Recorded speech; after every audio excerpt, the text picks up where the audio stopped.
Muchas gracias por estar con nosotros. Estamos a pocas semanas de la fecha límite para el Brexit, la separación de Gran Bretaña de la Unión Europea que lleva adelante la primer ministra de Gran Bretaña, Theresa May, y también estamos a pocas semanas de las elecciones en España que podrían tener un gran impacto sobre si Cataluña seguirá siendo parte de España o no. ¿Qué piensa usted que va a pasar? ¿Estamos ante el principio del fin de la Unión Europea o no? No, we are at the peak of... No lo es. Estamos en el culmen de un ataque contra los valores europeos por parte de las fuerzas populistas. Esto es cierto en España, incluyendo Cataluña. Hay fuerzas populistas que atacan la democracia de España y la integridad de España. Esto es cierto en toda Europa.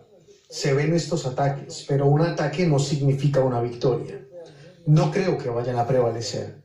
Creo que la Unión Europea será más fuerte que estas fuerzas populistas, sucias y desagradables. Creo que la democracia ganará y que al menos es mi deseo, a través de mi libro, contribuir a esa victoria. Pero, ¿qué hay del Brexit? Usted había dicho, leí en algún lugar que usted decía que respetaba a Theresa May por haber hecho valer la voluntad del pueblo de Gran Bretaña. El Brexit, si sucede, será la peor noticia para los propios británicos. Lo dije desde el primer día. Si sucede el Brexit, lo primero es que la Gran Bretaña se convertirá en la pequeña Inglaterra. Número 2. Será una muy mala noticia para Europa, porque Europa tiene muchos motores. Uno de ellos es el nuevo liberalismo inglés, el liberalismo nacido en Inglaterra. Si lo perdemos, si nos privamos de eso en Europa, perderemos una fuerza muy poderosa de la entidad europea. Y número 3, no creo que Europa se derrumbe debido al Brexit, e incluso lo contrario. En cierto modo, lo que vemos en las últimas semanas es que la probabilidad de Brexit ha hecho que los estados europeos restantes sean más cercanos uno del otro y se mantengan firmes. Número 4. Soy un gran defensor de un nuevo referéndum y un cambio de sentido del pueblo británico sobre esta pregunta, porque lo que digo en mi libro es que esta idea de pedirle a la gente que responda con un sí o un no a una pregunta tan grande, eso no es democracia. Es populismo, no democracia. Un referéndum es una herramienta del populista, no es una herramienta de los regímenes democráticos reales, o al menos no es suficiente. Hay algunas preguntas muy complejas que involucran algunos problemas de civilización que no se pueden resolver simplemente como en la película Full Metal Jacket. Sí, no, sí, no, sí, no. Es imposible, no funciona de esa manera. La democracia significa deliberación, respuestas complejas a preguntas complejas, y así sucesivamente. Con esta historia del Brexit estamos en el núcleo de la plaga populista. Si el Brexit se lleva a cabo, si se sigue adelante y se produce esa separación de Gran Bretaña de la Unión Europea, ¿será el principio, el antecedente para que surjan nuevos movimientos separatistas en toda Europa? Si el Brexit tiene éxito, les dará fuerza, por supuesto, a las fuerzas separatistas en España, quiero decir, en Barcelona. Les dará fuerza en Francia a quienes sueñan con un Frexit. Pero no creo que signifique la derrota de los europeos, sino que tendrán que luchar. Tendremos que luchar. Y tendremos que luchar con nuestros aliados estadounidenses y hermanos en armas y valores. Tendremos que luchar juntos por la democracia, por los valores liberales y por el vínculo transatlántico lógico entre Europa y América. En su nuevo libro, El Imperio y los Cinco Reyes, usted lamenta el declive de Occidente y habla del ascenso de Rusia, China, Turquía, Irán y el islamismo radical sunita, cómo están ganando terreno en el mundo. Acá la pregunta, ¿sigue creciendo esa tendencia? Porque el presidente Trump aduce que él ya prácticamente ha derrotado al grupo terrorista conocido como el Estado Islámico. Él tiene que estar bromeando. Y usted tiene que estar bromeando. Ojalá me equivoque. pero esta tendencia se manifiesta ahora más que nunca antes. Cuando el presidente Trump decide retirar sus tropas de Siria, ¿qué significa eso? Significa que les entrega a los kurdos, a Erdogan. Lo que él hizo fue darles los últimos demócratas de Siria en bandeja de plata a Damasco y a Bashar al-Assad. Y significa que él hace que los rusos y los chinos sean los dueños probables del Medio Oriente. Lo que hace en realidad es retirarse él y el resto de Occidente con él del escenario del Medio Oriente. Es una abdicación.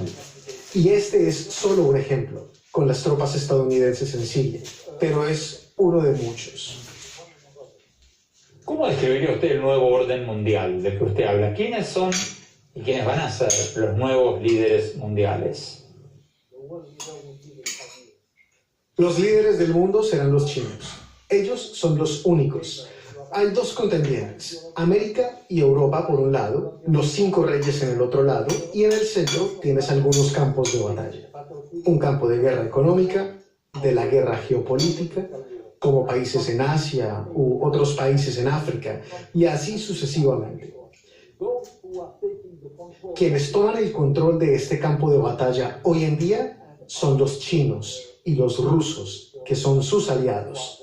Hoy tienes a China, Rusia, Irán, Turquía y mañana probablemente también a los árabes sunitas y a Arabia Saudita, que moverá esas alianzas y tomará el control de estas partes del mundo desde donde ustedes, los estadounidenses, y nosotros, los europeos, nos estemos retirando. Como filósofo, ¿usted cree que las redes sociales y la tecnología en general están haciendo que la gente sea más feliz o que la gente sea más infeliz? Ambos son ciertos de alguna manera. Las redes sociales y la revolución digital pueden ayudarnos a dar un gran paso en términos de democracia, de acceso universal al conocimiento y acceso universal al derecho a hablar. Hoy en día todo el mundo, gracias a la revolución digital, tiene derecho a hablar. Por otro lado, hay un daño colateral. Cuando todo el mundo tiene derecho a hablar, se está muy cercano a decir que el discurso de todo el mundo tiene el mismo valor, que las palabras de un experto tienen el mismo valor que las palabras de un conspirador. Y eso es un desastre. Eso es desastroso y es un efecto colateral.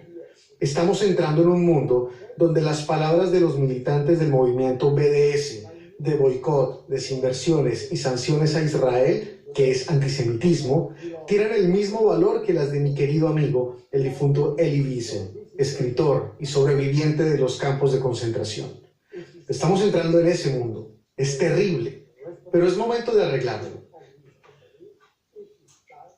Es hora de que nosotros, como responsables y los ingenieros de estas empresas, reparen y hagan que esta revolución digital vuelva a su verdadero caudal y no se desborde.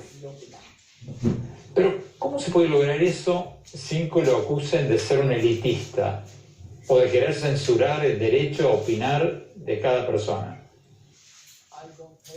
No me molesta que me llamen elitista, primero que todo, y no estoy en contra. Es más, estoy a favor de la existencia de las élites, y el respeto de las élites es también parte de Occidente. Élite no es una mala palabra. Élite significa la élite del conocimiento. Significa buenas personas que creen en la verdad. Significa que las personas creen en valores decentes, y nosotros tenemos que reafirmar el valor de las élites. La censura, por supuesto que no, pero existen algunas palabras y algunos pensamientos que deben ser condenados. Sueño con un lugar para la vergüenza en Internet, en las redes sociales, donde avergoncemos algunas ideas. Por supuesto, tienen derecho a expresarse, pero nosotros tenemos el derecho, y los ingenieros de Facebook o de Twitter tienen el derecho de calificarlos y marcarlos como vergonzosos. Quienes promuevan las teorías racistas, quienes promuevan el antisemitismo, merecen que se les avergüence. Y eso lo pueden hacer Facebook o Twitter.